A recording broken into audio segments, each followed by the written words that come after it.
Hey guys, so I just got the Moto Z Force in the mail about 30 minutes ago. Just wanted to make a very quick brief video here showing you guys what I received. This is the Moto Z4 that I received in the mail. Now this phone, from initial impression, feels good, looks good, seems to be the real deal. So in the back we've got that one camera, flash, we've got the aux port, USB-C, and then we've got this interesting looking speaker grill up in the top. That seems to be connected to this earphone piece here, since there isn't enough space to have the front-facing speaker like they have in previous phones. Here is your selfie camera and a notch you can see there with a reflection. I'll turn that screen on in a moment. But everything else looks the same. The box, nothing special. Moto Z4 includes Moto 360 camera. There's a look in the back.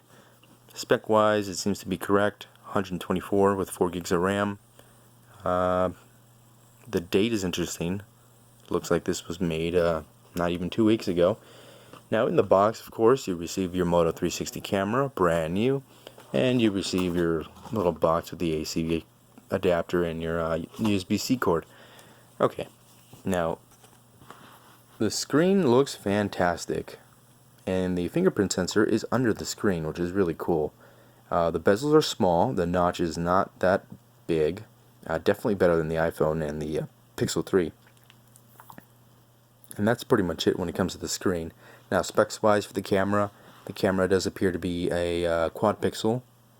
Let's go ahead and show you guys just real quick what I mean. I'll be including sample photos at the end of the video, but just so you can get an idea of what the specs are here. These are your options. Quad pixel. Selfie camera also seems to have some quad pixel options, and that's pretty much it in terms of that. Now an issue I found with this phone off the bat, as soon as I placed my battery mod and even the 360 mod, all of them except for the projector mod, they seem to have a overhang or a sharp overhang. And what I mean by that is this. See if we can get that on camera. Yeah, you can see that. You see that gap? That's a gap that you can't only just see, you can also feel. And it concerns me a little bit because it just doesn't seem to be something that can be fixed. Unless this phone is defective, but that'd be quite the weird defect. I can feel it in my hands, and it just makes it. Initially, I thought it wasn't going to fit. That's what I thought, until I realized that it was detecting it properly. That seems to be a problem caused by the fact that the frame seems to be ever so slightly smaller than the width of the phone, so the backing, the steel backing you see here, seems to pop out just a tiny bit. I don't know if I can catch that on camera.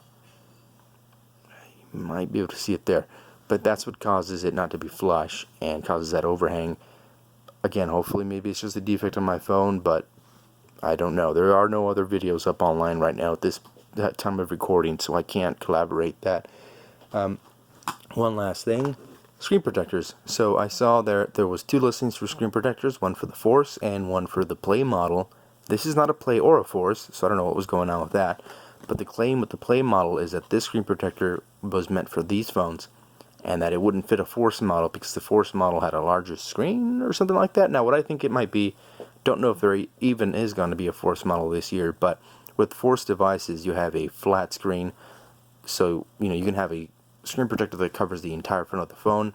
But with this phone, you have a sort of, curved edge on the glass. Very common with most phones these days. So when you place a screen protector on it, it doesn't cover the entire screen, just what would be flat and no curves, since glass can't stick to curves correctly. So I'll be applying that and see how that holds up. But other than that, that's the only real glaring issues I was able to find with this phone. Initial impressions are great, build quality is great, weight is great, thickness seems to be right on par with the Moto Z2 Force. What really excites me about this phone is the camera. I really hope there's improvements. I take a lot of photos, and photos are an important decision for me to to purchase a new device. I really hope I don't regret it and end up wishing I bought a Pixel 3a instead, but we'll see. I'll include some samples, comparison between the Z2 Force and this phone out in bright sunlight, and then hopefully some photos in the dark. It's kind of day right now, so I don't know how I'll pull that off, but I'll try. But if you have any questions or if you want me to cover anything extra, please let me know in the comments. I'll try to do my best. Thank you and have a good one.